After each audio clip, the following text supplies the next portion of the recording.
پیغمبر رحمت صلی اللہ علیہ وسلم نے جو کام کرنے کے لیے آخرت میں جو چیز کام آئے گی اس کام کرنے کے حوالے سے جو فرمایا، واللہ اگر دنیا کا سارا مسلمان، دنیا کے سارے مسلمان وہ کام اگر کرتے تو آج مسلمانوں کو ایجوکیشن کے لیے، ٹریٹمنٹ کے لیے دنیا کے کسی ہاسپٹل یا کسی اسکول کے دروازے کے چکر لگانے کی ضرورت نہیں پڑتی۔ وہ کیا کام ہے؟ پیغمبر رحمت صلی اللہ علیہ وسلم نے فرمایا، مرنے والا جب مرتا ہے تو اس کے اعمال منقطع ہو جاتے ہیں سوائے تین چیزوں کے۔ ایک بندہ مرا، اب نہ وہ نماز، نہ روزہ، نہ حج، نہ زکوٰۃ، اب اس پر کوئی چیز نہیں، اعمال اس کے اعمال جو ہے اس کا سلسلہ منقطع ہو گیا، اب کوئی نیکی اس کی نہیں، جو عمر اس کو نیکی کرنے کے لیے دی گئی تھی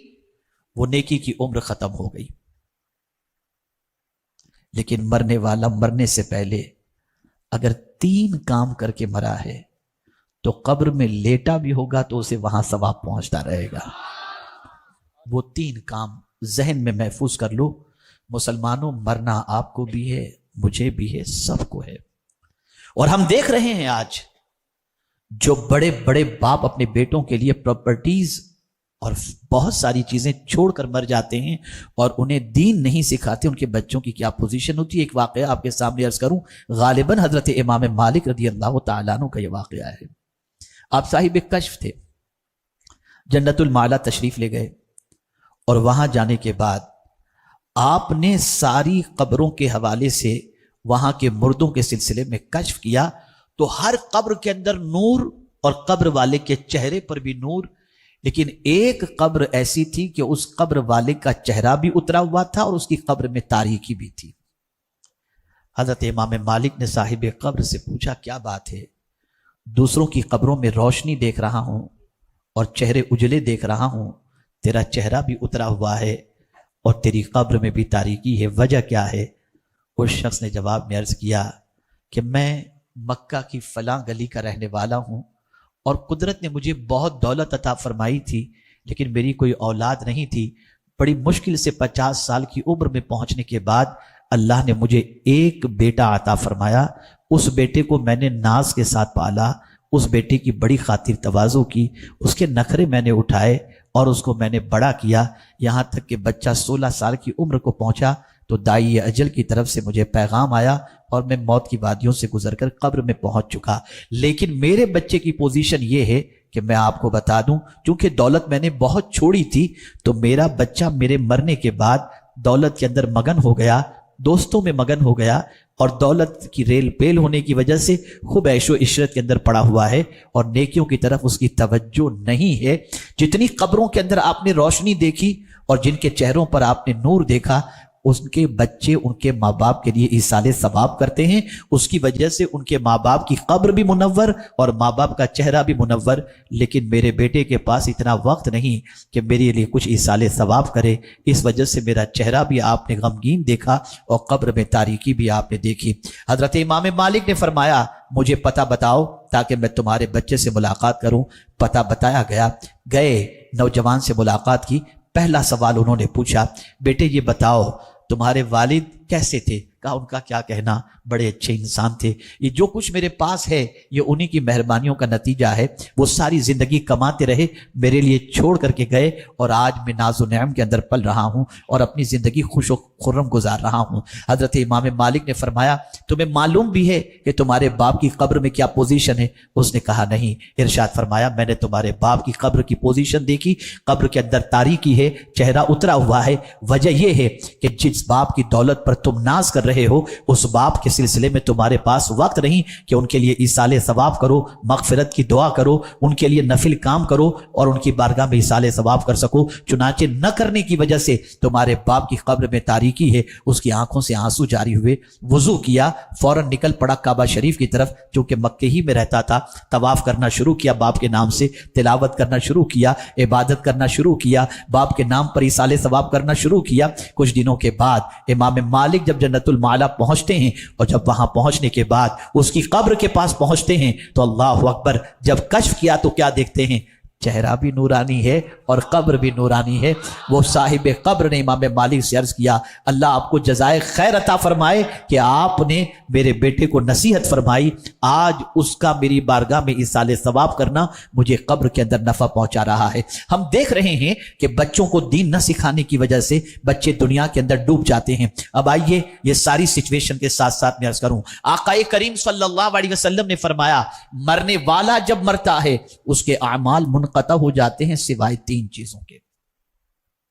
وہ 3 چیزیں کون سی ہیں؟ پہلی چیز، مرنے والا مرنے سے پہلے کوئی ایسا علمی کام کر کے مرے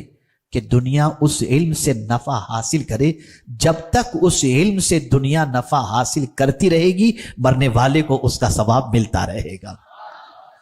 اگر امت مسلمان نے مرنے سے پہلے اپنی آخرت کی تیاری کر لی ہوتی اور یہ حدیث مبارکہ کو پیش نظر رکھ کر یہ عزم کر لیتے کہ ہم مرنے سے پہلے ادارہ قائم کریں گے، مرنے سے پہلے اسکول قائم کریں گے، مرنے سے پہلے کالج قائم کریں گے، مرنے سے پہلے دارالعلوم قائم کریں گے، مرنے سے پہلے مکاتب قائم کریں گے، اس لیے کہ ہم اس دنیا میں آئے ہیں اس کل کی تیاری کے لیے، لیکن ہم دنیا میں اپنے محل تو بنا لیتے ہیں لیکن علمی کام کرنے کے لیے تیار نہیں۔ اے رسول اعظم صلی اللہ علیہ وسلم کے دیوانوں، یہی وجہ ہے کہ کاسے گدائی لے کر غیروں کی اسکولوں کے سامنے ہمارے بچے بھیک مانگتے نظر آتے ہیں۔ نہ ہمارا قاعدے کا کوئی کالج ہے، نہ قاعدے کی کوئی یونیورسٹی ہے، نہ کوئی اسکول ہے، نہ کوئی ادارہ ہے۔ مسلمانوں یاد رکھو آقا کریم صلی اللہ علیہ وسلم نے فرمایا مرنے سے پہلے اگر کوئی شخص علمی کام کر کے مرتا ہے جس سے دنیا نفع حاصل کرے تو مرنے کے بعد اسے فائدہ پہنچے گا۔ عزم کر لو کہ اس دنیا سے جانے سے پہلے اللہ نے جتنی استطاعت عطا فرمائی ہے اس استطاعت کے مطابق تم کوئی نہ کوئی علمی کام کرو گے،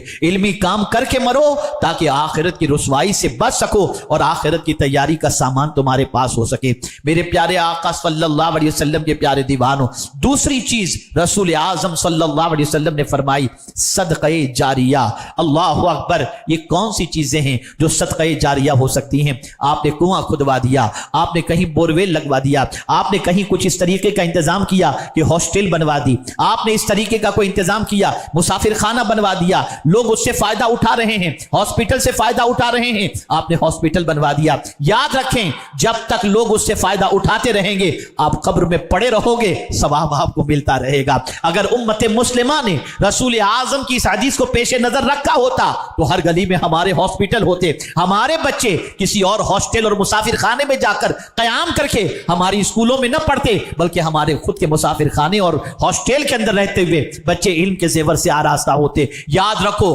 اپنا بنگلہ بنا لینا کمال کی بات نہیں ہے، اپنے لیے سب کچھ تیاریاں کر لینا کمال کی بات نہیں ہے، کمال کی بات تو یہ ہے کہ حضور کی امت کے لیے کچھ کر بیٹھنا۔ یاد رکھیں پیغمبر اعظم صلی اللہ علیہ وسلم کس طریقے سے اپنی زندگی گزار رہے ہیں، امت کے غم میں، فکر امت میں، اور یہ حدیث ہمیشہ کے لیے ذہن میں محفوظ کر لو۔ آقا کریم صلی اللہ علیہ وسلم فرماتے ہیں من اصبح، جس نے صبح کی اس حال میں کہ میری امت کے امور کے بارے میں کچھ نہ سوچا، فلیس منا، وہ میرا ہے ہی نہیں۔ آپ اٹھو تو پہلے سوچو کہ حضور کی امت کے لیے ہمیں کیا کرنا ہے، حضور کی امت کے فائدے کا کون سا کام کرنا ہے۔ اگر ہم نے اس کام کا عزم کیا ہوتا تو آج ہمیں پریشانی کا شکار ہونے کی ضرورت نہ ہوتی۔ یہ دوسری چیز ہو گئی، وقت اتنا نہیں کہ اس پر تفصیلی گفتگو کی جائے۔ تیسری چیز مرنے سے پہلے آدمی کو کر لینی چاہیے اور وہ تیسری چیز ہے نیک اولاد، علم، صدقہ جاریہ اور نیک اولاد۔ ایک باپ کو سب سے زیادہ جس چیز کی فکر ہونی چاہیے وہ اپنی اولاد کے سلسلے میں کہ وہ نیکی کے راستے پر چل رہی ہے یا نہیں، اس کے بارے میں زیادہ فکر مند ہونا چاہیے۔ یاد رکھیں اگر ہر باپ یہ سوچ لیتا کہ میرے لیے میرا نیک بچہ نجات کا سامان ہے تو معاشرے میں کوئی بچہ بگڑا ہوا نظر نہیں آتا، لیکن باپ کے پاس اتنا وقت نہیں، نہ ماں کے پاس اتنا وقت ہے کہ اولاد کی تربیت کے سلسلے میں ٹائم دے سکیں۔ یاد رکھیں آقا کریم صلی اللہ علیہ وسلم ارشاد فرماتے ہیں کل بروز قیامت ایک بندے کے درجے کو بلند کیا جائے گا وہ بندہ رب کی بارگاہ میں عرض کرے گا مولا کوئی کام میں نے ایسا تو نہیں کیا جس کی وجہ سے میرے درجے بلند ہو جائیں، میرے کریم آج میرا درجہ کیوں بلند کیا جا رہا ہے؟ تو جواب میں رب قدیر ارشاد فرمائے گا تیرے اعمال نامے میں کوئی نیکی ایسی تو نہ تھی جس سے تیرا درجہ بلند کیا جاتا، لیکن تو جو نیک اولاد چھوڑ کر کے آیا تھا نا، وہ زمین پر تیرے لیے مغفرت کی دعا کر رہی ہے اور ہم یہاں تیرے درجے کو بلند کر رہے ہیں۔ اے رسول گرامی وقار صلی اللہ علیہ وسلم کے دیوانوں، یہ ہماری بہت بڑی ریسپانسبلٹی ہے۔ اس کل کی تیاری کرو جس کل کوئی کام آنے والا نہیں۔ یوم لا ینفع مال ولا بنون، نہ مال نفع پہنچائے گا نہ اولاد نفع پہنچائے گی، بلکہ سچویشن یہ ہوگی ماں بیٹے سے بھاگے گی، باپ بیٹے سے بھاگے گا، پہچانیں گے نہیں ایک دوسرے کو، یہ سچویشن ہوگی۔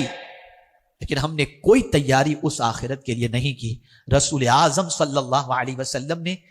3 کام مرنے سے پہلے کرنے کا حکم دیا۔ آج کے اس اجتماع کے اندر ہر مسلمان اگر یہ عزم کر لے کہ میں مرنے سے پہلے یہ 3 کام کر کے مروں گا، میں امید کرتا ہوں علمی افلاس بھی ہمارا دور ہو جائے گا، اور ساتھ ہی ساتھ ہمارا معاشی اور ہمارا مطلب سوسائٹی کے اندر خدمت خلق کے سلسلے میں بھی جو قحط نظر آ رہا ہے وہ بھی دور ہو جائے گا، اور ساتھ ہی ساتھ ہماری نسلیں بھی سیدھے راستے کے مسافر ہوں گی۔